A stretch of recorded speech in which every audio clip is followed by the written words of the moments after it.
We are in beautiful Tokyo, Japan, and we've got the lovely Ina here today. So, Ina, why don't you start out by telling us a little about yourself? Hi, I'm Ina and I'm from Russia.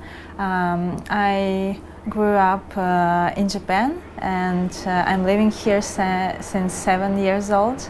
So I spent most time living in Hokkaido and about last 5 years in Tokyo. Wow, so you were born in Russia Yes, and came to Japan when you were 7 years old. yes, And now you've been here for 22 years? yes. Wow, amazing. So what brought your family over to Japan? We moved due to my dad's job here. Yeah, and so I lived with my parents here. Wow, Yeah. in Hokkaido. In growing Hokkaido. up. Yeah. Interesting. So was growing up in Japan a positive or a negative experience for you? For me, positive, I think. And I feel first, of course, it was hard because the environment I have been in changed totally. But I feel more positive and positive as I live here. Now the most positive impression. Yeah. So your impression of Japan has gotten more positive Yes. the longer you've lived here after all these years. Yes. Wow, that's great.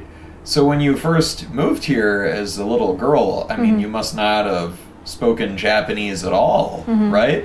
So what was that like? How long did it take you to learn the language as a child? I came in Japan in June, and it was a summertime. So I had time until Japanese summer vacations for kids over, and my mom taught me Japanese at home for 2 months because my parents can speak Japanese. So I was a little bit prepared, knowing hiragana and katakana and some basic kanjis.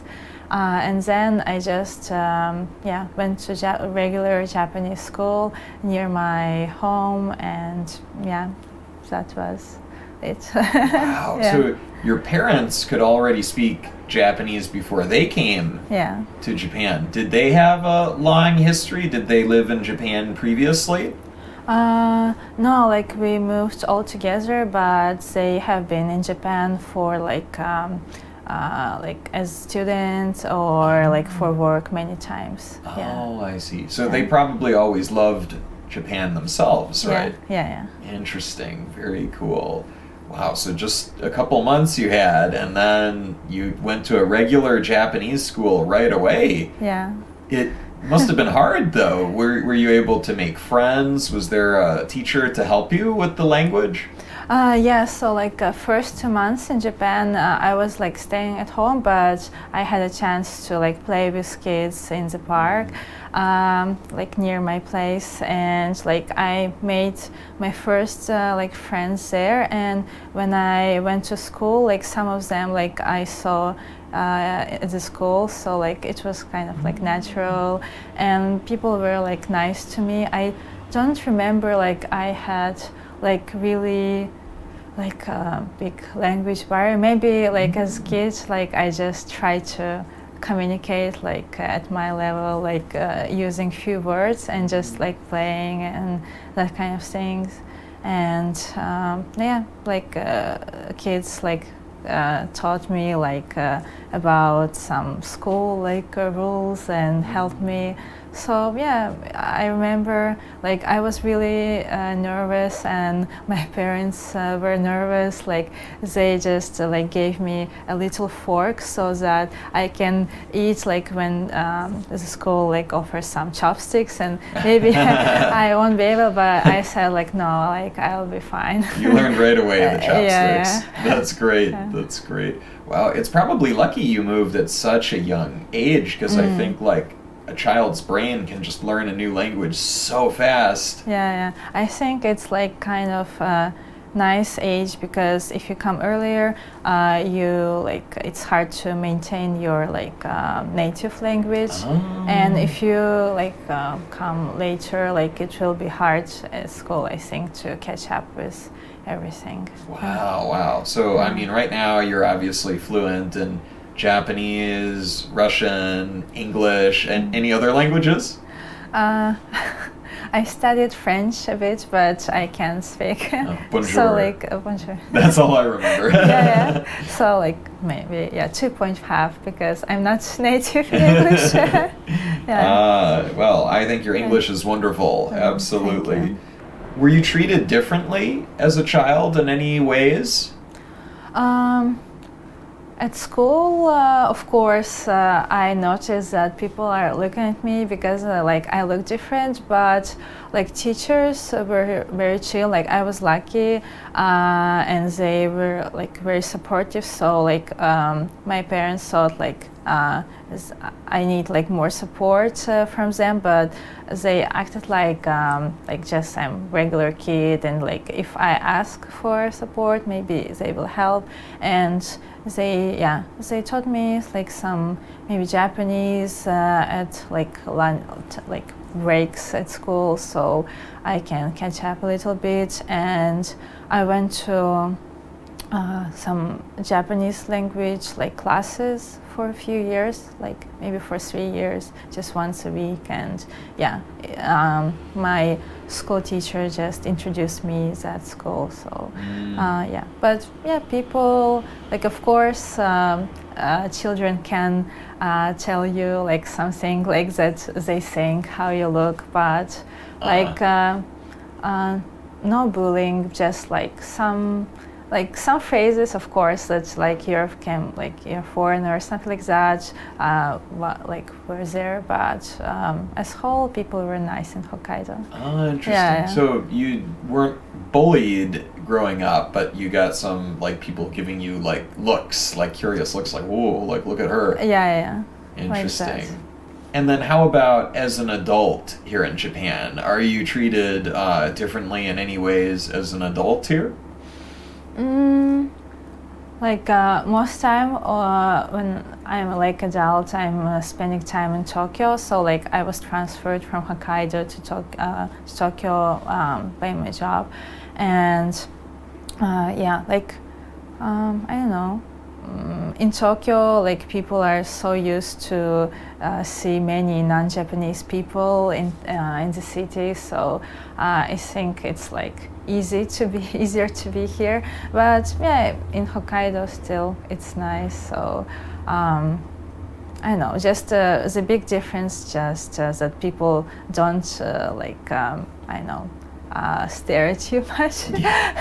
Yeah, that's it. But not at my job, real different because we have some international staff also. Interesting. I see. Yeah, in my own experience too, that's another reason I really love Tokyo. There's a lot of reasons I really love Tokyo, but Japanese people here are really used to foreigners speaking Japanese here. I mean, in in the countryside or something. Like, I mean, I have a friend that I think all she said once was like, arigato, and someone was like, Nihongo jouzu desu ne. And it's like, that's ridiculous. But you don't really hear that here, I think, in Tokyo. I like that it's a normal thing. It almost feels like more like the 21st century here or something, I guess. Yeah. Out of curiosity, Ina, how do you identify yourself? Oh, I question it like when I was a teenager, because maybe all teenagers like questions themselves, and because some people like saying that they're Japanese, like totally like becoming like Japanese, but I reached like a conclusion that I'm just like a Russian that can speak Japanese. So you identify more as a Russian than as a Japanese? Yes, that's like, just Russians that can understand like Japanese culture or language. I see. It's really interesting to me, like the cultural difference kind of in the United States. It's like whoever moves into the country is considered American, like as American as anyone else. But here in Japan, it's, I think, still the number one most ethnically homogenous country in the world, and they have a whole like kind of blood identification thing, and yeah, I mean, I don't know. I mean, I understand both ways, I think, but maybe it would be a good thing for Japan if they started viewing people as Japanese more than just by blood or something. Like if someone who's grown up here their whole life. Yeah. But yeah, it differs, like depends on person, because some people, like I grew up with like some mixed kids or like Russian kids. Yeah, some people identify themselves like they're like Japanese inside. Some people like more Russian. Some people like both. Like it depends, like on person. Totally depends on the person. Are there certain things that you hope never change in Japan, and certain things that you want to see change in Japan? I think like as the thing I hope that won't change, like that people like respect each other and like respect culture, like and nature. And the thing I hope will change, that people like take much like break time and just enjoy all those like nature and the things around them. I think Japanese people are really good at appreciating nature, like with the cherry blossom viewing and everything, but a lot of them do work a lot of long hours. People should spend time with their families, I think. That would be good. All right. Well, Ina, do you plan to stay in Japan forever, or do you imagine yourself living in another country someday? I imagine myself living in Japan because it's like my second home already. But also, like I haven't been like living in some like English-speaking country. Like so, I want to live like few years maybe abroad to get that experience too. Oh, nice. Experience living in another country and then come back home to Japan. Yes. Very cool. Yeah, I want to stay in Japan too. Great. Yeah. Ina, is there anything else you'd like to share about yourself, about Japan, that people may be curious about?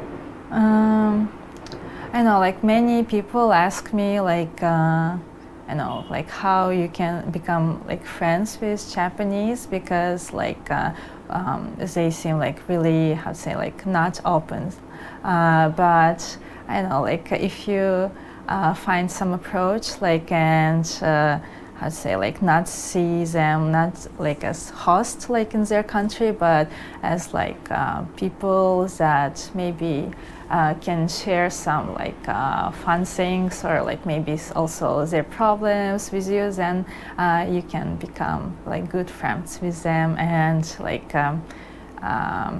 it doesn't matter, like, and also of course like language is an important thing, but like that kind of attitude is also important, I think. I 100% agree with you. It's funny you bring that up, because I've heard so many times from a lot of people, they're like, oh, it's really hard to make friends with Japanese people, and for me that hasn't been true at all. I mean, I think it maybe depends on your own personality too, or open-mindedness, but and then obviously if you can speak the language too, but like talking with them and getting to know them, and especially if you have the same passions, like, oh man, I have so many Japanese friends, like they feel like family to me. I mean, you can 100% become friends with Japanese people. Totally.